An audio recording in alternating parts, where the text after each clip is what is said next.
Welcome to another exciting show of Haileybury One, brought to you by Haileybury Bhaluka, Bangladesh's #1 international school. And you've seen all our shows, but today's show is absolutely amazing. In today's show, we have not two, but three guests. Of course, the first guest is our very own Simon O'Grady, the London School of Economics alumnus and the founding headmaster of Haileybury Bhaluka. Now, you would know that Haileybury Bhaluka is Bangladesh's leading international school in terms of academic results. It's also ranked number 5 by the Sunday Times. It ranks in the top 100 in IGCSE results, and in IB results, it's in the world top 2%. Simon, it's great to have you here. Welcome. Thank you, Sandeep. It's great to be here. Excellent. But two of our other guests are people you would be really excited to see. We have Edward Moriarty and Chris Mayer from the Massachusetts Institute of Technology at Edgerton Center. And before I move on to them, you would know that MIT is the world's #1 ranked university as per the QS Rankings 2024. And since its founding in 1861, MIT has grown to be an absolute behemoth. You won't even guess the number of professors they have, 1,000 plus. And the number of students this #1 university has is about 11,000 undergraduate and graduate students. That's what MIT is. Now, mirroring these achievements is the Edgerton Center. You will know also why the Edgerton Center is named as the Edgerton Center. It's named after Harold Doc Edgerton, a professor at MIT, an inventor, an entrepreneur, and an explorer on top of it. Now, what does the Edgerton Center do? The Edgerton Center upholds the legacy of MIT in high-speed and scientific imaging. It offers subjects in engineering and imaging. It supports teams and clubs of students. It also manages student machine shops. And most importantly for the youth who are seeing here, it offers K-12 programs throughout the year. Chris and Ed, welcome to the show Haileybury One. Nice to be here. Excellent. Thank you for having us. Excellent. So we'll quickly move on to the questions. And the first question, Chris, Ed, I have for you both. Haileybury Bhaluka is organizing, along with MIT Edgerton, the first MIT summer program at the Haileybury Bhaluka campus in June this year. This is really epic. This is absolutely fantastic for Bangladesh. Now, because this is the first time Bangladesh is witnessing the launch of such a program from such a world-ranking university and such a highly ranked school across the globe. So, claps to that. But coming quickly to the question, the summer program, the Edgerton Center, I know, is renowned for supporting product innovation and entrepreneurship. But really, how does that work? How would a summer program actually promote a student's orientation towards innovation and entrepreneurship? What is the process that you actually do? Wow. It's quite simple. We let the students actually come up with ideas and then do them. It's not really a hard formula. In school, they tend to be told what to think and given information and then given, rigorous, this is how you do something. But when it comes to entrepreneurship, not only are the answers not known, the questions aren't known. You need to use your imagination. You need to talk with people and identify something that's of value to do. And it's not someone else's value. You have to understand it yourself. You have to identify it. You have to care about it to really do a good job. And so the fundamental aspects of all of our programs are simply, let's listen to the students. Let's get them to think about something interesting, something they consider important, and then let's support them doing it. And with gentle guidance, more support than guidance, but some guidance, it's amazing what the students can do.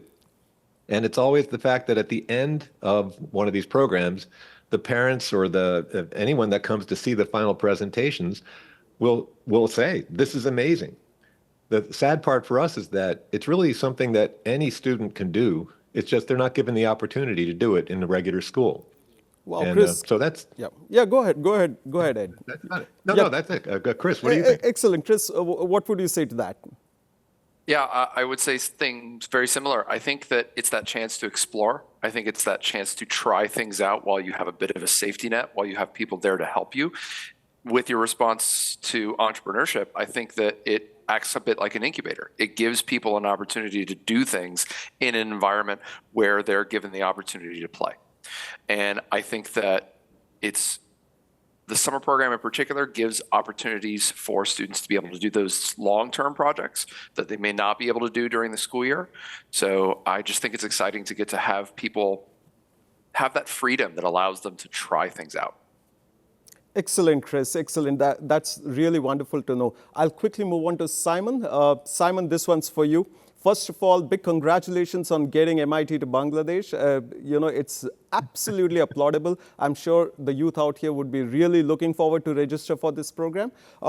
And I know that under your leadership, Haileybury Bhaluka has been known to bring many noteworthy benchmarks out here in the education sector.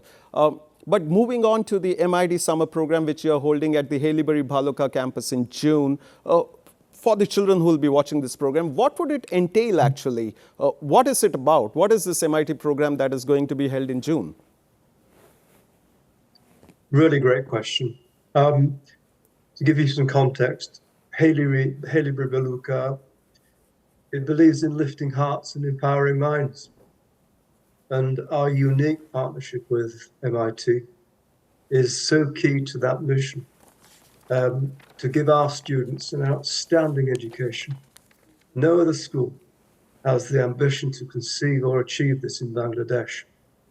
And to be leaders of tomorrow, our students need to be advanced performers and enterprising learners. And they need to be armed with future useful skills. So the MIT Haileybury program gives our students that immersive, enterprise-based approach to project solving and project-based learning. It's a conceptual experience, taking a product from idea to reality. It's a hands-on experience of design, of drawing, and of engineering. And it's collaborative and immersive, developing key teamwork skills. And lastly, of course, that unique chance to work with MIT faculty, joining us on campus in Bhaluka. It's breathtaking in scope, Sandeep, and it's a world first for Bangladesh. Excellent.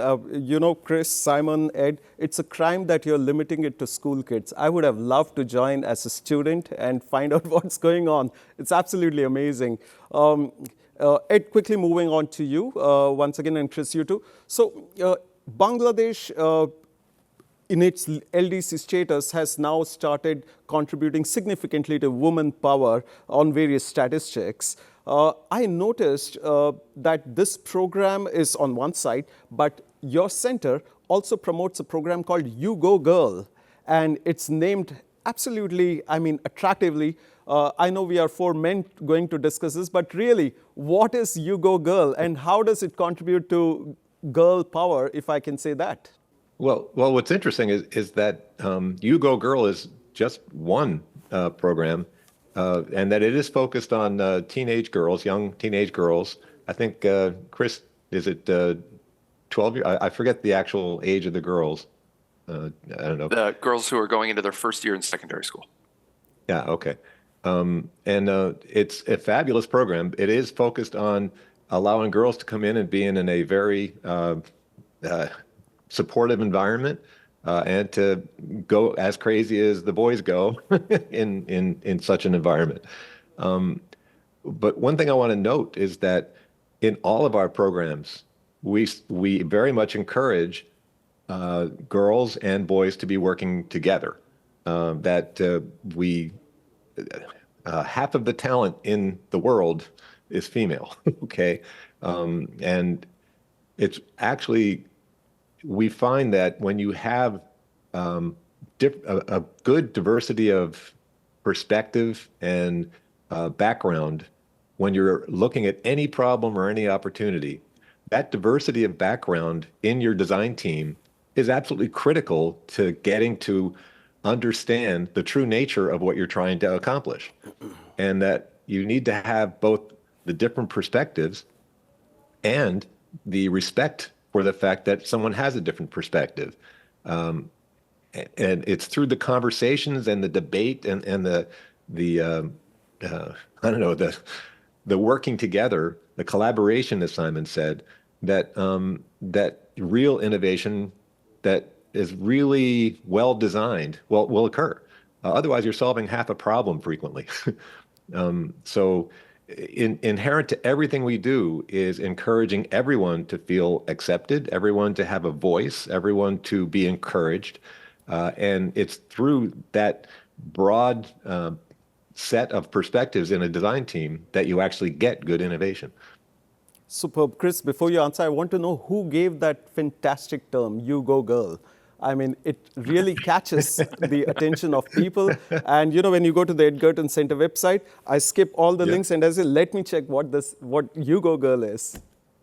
Go ahead, Chris. Absolutely. Yeah. Absolutely. It's my office mate, Amy, actually, that runs the program. She has for a number of years, and she created it for exactly the reasons you expect, you know, to empower girls that age. And I think that, you know, the extra piece to add on to Ed's answer is that it's a lot about creating role models and mentorship for those young girls. Part of that program is, in addition to, you know, the engineering and the chemistry and all the other projects, the science-based projects that the students can work on in that, it's also an opportunity for them to hear from students that are maybe 3, 4, 5 years older than them about what was your experience when you went to high school? What was your experience adapting to that new environment? You know, and that can be in the classroom or that can be personal. You know, we have a lot of our teams, a lot of our, you know, focus on our collegiate education at the Edgerton Center. We have a lot of teams that build race cars and solar cars, and those teams are majority captained by women because it's about setting up that environment where they feel like they can excel. And we've been lucky to have some really impressive women come through our center. Mind blowing. I'd like to follow up on that, if Yes, I could. It's absolutely essential what Chris just mentioned, and that it wasn't this way all the time. I mean, MIT has gone through an evolution. I mean, I can remember about 15 years ago, there were no women on the team. Okay, and it takes effort to actually create the environment that nurtures this kind of responsible development. And further, to Simon, to your point, you mentioned that it's exciting to have MIT faculty and adults come over. The biggest, the most important people we bring over is not me or Chris or anyone else. It's the students, the MIT students that we bring over and the other near peer role models.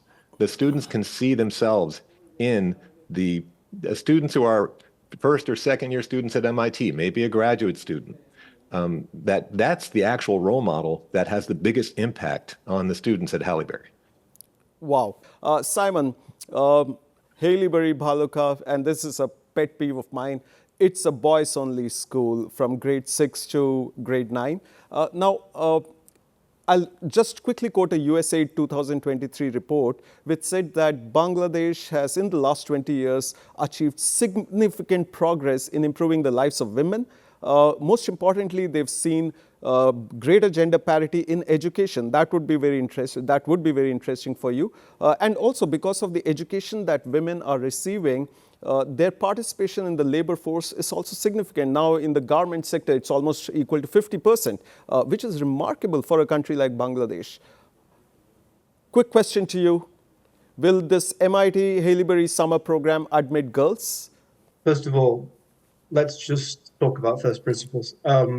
We believe that all children can learn and that all children have a right to a great education, particularly in Bangladesh. And we acknowledge that the country has made great progress. And we are here to spur and support its further achievement. So parity of enrollment, as you put it, is a start. But continuity and quality for both boys and girls, men and women, are of greater importance. And indeed, from the outset, 50% of our faculty will be female. And indeed, we'll make sure that those role models that we talked about are there in the classroom. And we've got some significant role models with superb international qualifications who are determined to shape the educational futures of the students at Haileybury Bhaluka. So we're here to make this happen for boys and girls. And indeed, we wish to see equity and diversity and inclusion, in both education and in society at large. And our partnership with MIT is the first step to make that achievable. And with the active support of progressive parents, and parents are so key to making this happen. All those parents who want best for their daughters and their sons. We encourage applications, both from within Bangladesh and beyond. And we're putting in place sponsorship to enable that to happen. Sponsorship that enables that diversity of participant that we're looking for, both in terms of gender and in terms of social background. And that sponsorship from leading multinationals who share our vision of a world without borders and a world without ceilings. Equity, diversity. This is moving from rhetoric to reality. Thank you, Simon. I'm so glad that you said that girls would now get an entry into the Haileybury Bhaluka campus through the summer program, and I hope that your other programs also give this beautiful consideration to girls. One of my favorite CEOs is Steve Jobs, the legendary founder of Apple, the highest market valued firm globally. One of the statements he said stands out for me with respect to this summer program. What he said was, how to make an insanely great product depends a lot on the process of making the product, what you learn, how you adopt new ideas, but more importantly, how you throw out old ideas. Now, I'm going to the part about old ideas, and I'm going to your program. Your program is about motivating students to come up with new ideas, but how do you know what is a new idea, what is an old idea? I'll give you an example. A child really excited to join the program comes up with an idea of an electric wheelchair. Now, sounds good to the child, he's really passionate about it, but that might not pass muster as a great invention. So how do you decide what is old, what is new, or isn't that the process you follow?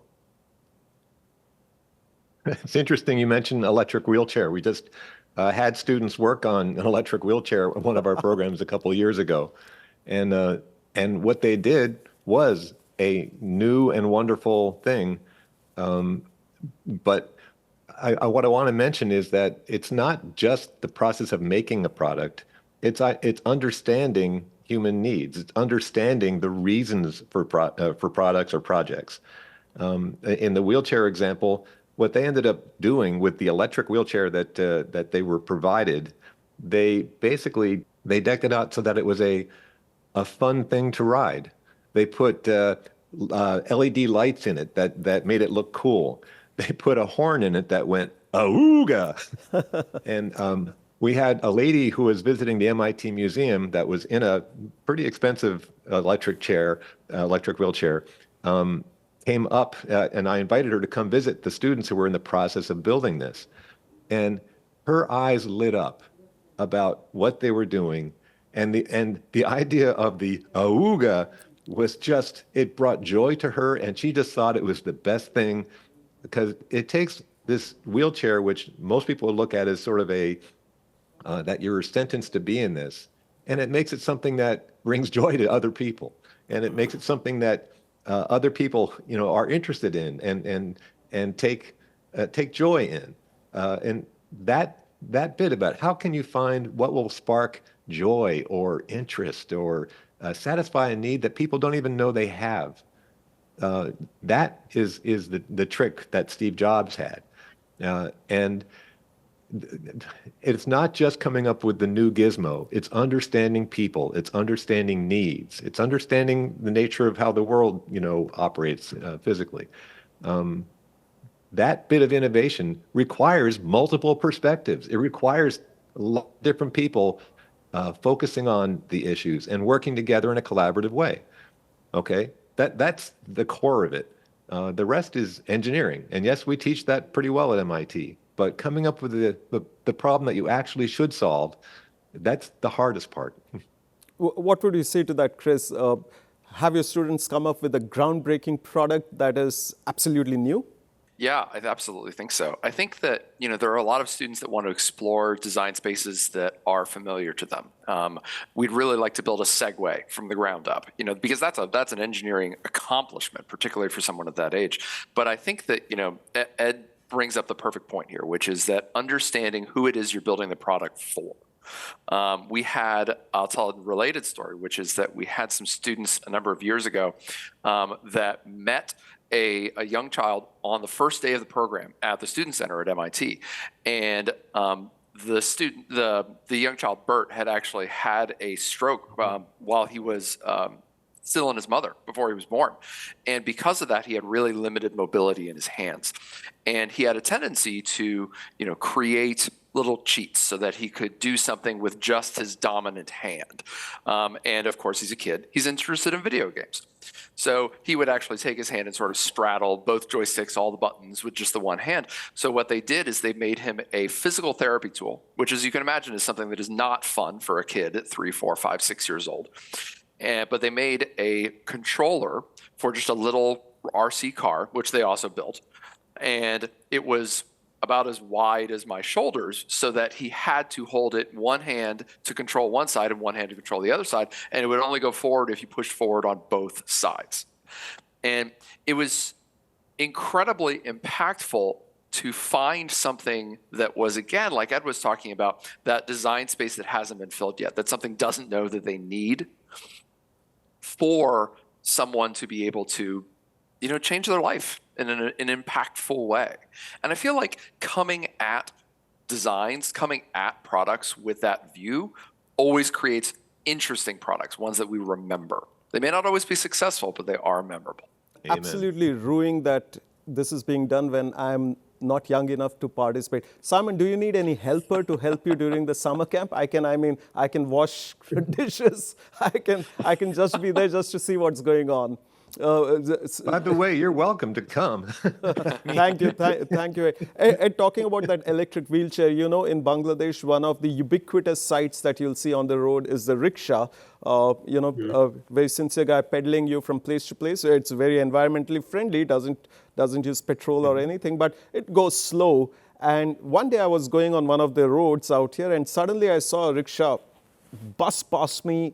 I'm in my car and I couldn't believe what was going on. And this guy had innovated an electric motor with the rickshaw, and he was going absolutely faster than what we were doing. So, and then it was copied, and now almost every rickshaw on some of the roads are electrically operated. So, yeah, that happens locally also, but at a student level, it's fantastic. I'll move on to you, Simon. Something interesting, like Steve Jobs said the last time, this one is from Warren Buffett, the great finance investor. Now, one of the statements he said was that, I don't think that it's important for every person to be going to college at all. Now, the context is important. He was talking about many jobs being there globally which do not require college education. You and I know, we've studied so many subjects in school, college. Not all of them are useful. And there's some jobs possibly where nothing is useful from college. Now, I'll build that into the context of school education. This whole concept of old education. You go to one school after another school, they're following the same curriculum, it's the same education, everybody's looking at the same objectives. What difference would your school, Haileybury Bhaluka, bring to education in Bangladesh? What is so remarkably different that students can hope to learn from your school? Really great question, and it's quite a complex question, but let me say that as a school, we embrace educational methods with proven impact. And indeed, we're very keen to share what we do with other schools so that they can do the same. If we look at other sources like the OECD PISA data, The OECD PISA data ranks countries according to student performance in international tests. And we see that the characteristics of the high-performing systems are exactly the same as those of high-performing schools. So we know what works in inspiring students to be high performers. We know what works in motivating students to enjoy their education. And indeed, we know how to make tomorrow's global achievers.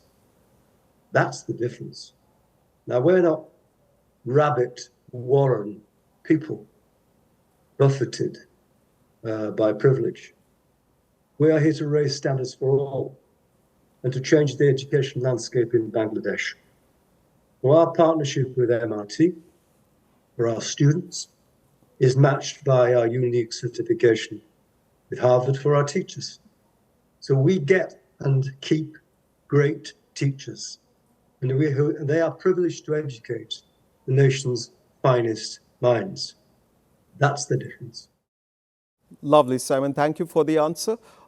Chris, Ed, there's something about MIT that everybody loves. It's not just the #1 university ranking, but I know that the industry and research collaboration that MIT has thrown up mind-boggling statistics. I was reading at one point, right now there are 30,000 active companies which have been started by MIT alumni. They've added 4.6 million jobs, and the annual revenue of these active companies is $1.6 trillion. $1.6 trillion. That's equivalent to the 9th or 10th largest economy in the world. Now, it's a question to you. Have you seen any of your students go on to make such active businesses? There are 3 questions. So this is the first one. The second is, how do they get the funding? Do they face challenges in funding? How do they get the funding? And what would be your recommendation to students out here who might attend this program and, they would want to get into the business if they create a really earth-shattering product? How would you recommend they get funding? So 3 questions for you, Ed, Chris. Well, that's simple. Let me think. How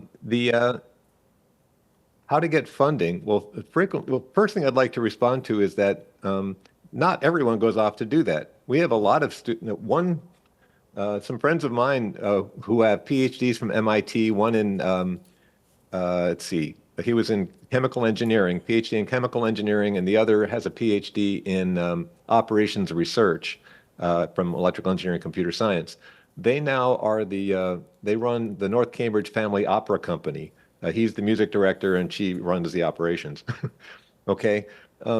Just the fact that you get this high level thing doesn't mean that's going to be what you're going to do.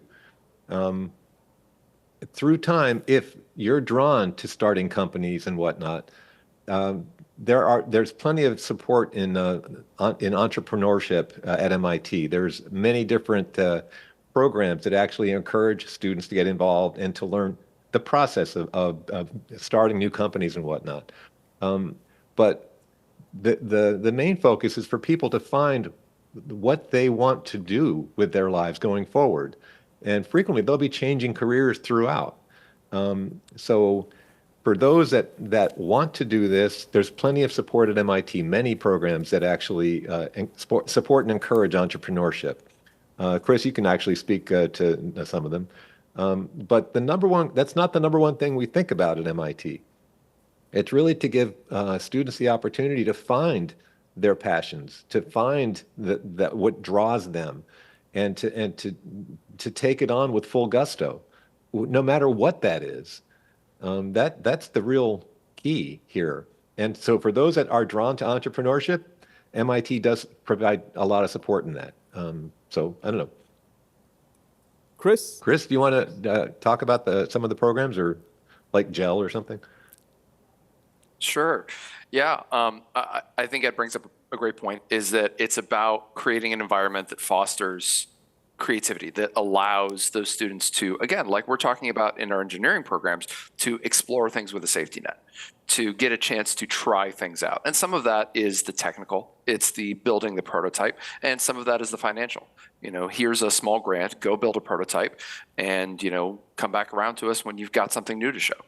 I'm actually close with one of our students right now who's trying to get a startup going about robotics arms and hands. And it's challenging, but MIT does a great job of both creating small funds. They can give small dollars to students to be able to work with that, and also to create connections. I think the other part of that is it's about who you know in a certain way and about who they know. And I think bringing that to these students in Bangladesh, if they have these ideas, to be able to talk to people in that industry, in that part of the world that have been through similar circumstances. Again, it goes back to mentorship, like we were talking about with the girls before. It's about creating role models. So I think that, again, MIT does a great job of that, but it's mainly about giving people an opportunity to test things out before they have to go off and completely run it on their own. I love that philosophy. Yes, Ed. There's one point I'd like to bring up, and that is Chris is the liaison to all of our Edgerton Center engineering clubs and teams. And we provide them some seed money when they can apply for and receive some seed money from the Edgerton Center. We've got some funding for that. But Chris, do you remember what the ratio is for the money we provide our students and the money that they go out and raise themselves with companies? Yeah, the short version is that the Edgerton Center provides somewhere between 5 and 15% of their yearly budget, and those yearly budgets vary from tens of thousands of dollars on the small side to hundreds of thousands of dollars, in fact, on the high side. So these students are really accomplished at going out and talking to major sponsors to pull in very large amounts of money. And these are student-run clubs and teams. Not they're there because the students wanted to do it, and we just support their initiative. And there are many programs at MIT, like the Lemelson MIT program, the Sandbox, that encourage students across MIT to actually get involved and be working with other people to develop new ideas and try to start new enterprises. Fantastic. On to you, Simon. Haileybury Bhaluka is a part of the world-leading Haileybury UK. One part where you excelled is offering multiple curriculum from Oxford, Cambridge, Pearson at Haileybury Bhaluka. Now, my question is that this also ensures that perhaps you would be promoting the entrepreneurial mindset significantly at the campus.